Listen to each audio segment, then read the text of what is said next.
یہ صحابہ اور تابعین کو نصیحت حضرت عمر رضی اللہ تعالیٰ عنہ فرما رہے ہیں، جو اس وقت سب سے بہترین جو ہے وہ شخص تھے، اور حضرت عمر رضی اللہ تعالیٰ عنہ کی فراست پر تو کوئی کلام نہیں کیا جا سکتا۔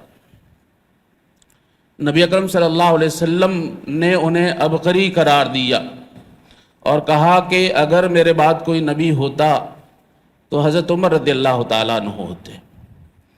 تو وہ یہ فرمایا کرتے تھے کہ اتقوا المعاصی، اے میرے لشکریوں گناہوں سے بچو، فَإِنَّهُ أَشَدُّ فَتْقًا مِنَ الْعَدُوِّ، یہ جو گناہ ہیں یہ دشمن سے زیادہ تمہیں نقصان پہنچائیں گے۔ یعنی دشمن اس قدر نقصان نہیں پہنچائے گا جس قدر یہ گناہ نقصان پہنچاتے ہیں۔ المیہ یہ ہے یا حقیقت یہ ہے کہ انسان گناہوں سے بچ نہیں سکتا۔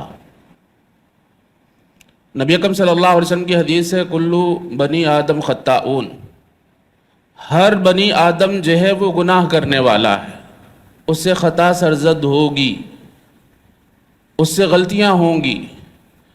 وخیر الخطائین التوابون، اور سب سے جو ہے وہ بہترین خطا کرنے والا وہ ہے جو یو ٹرن لے لیتا ہے۔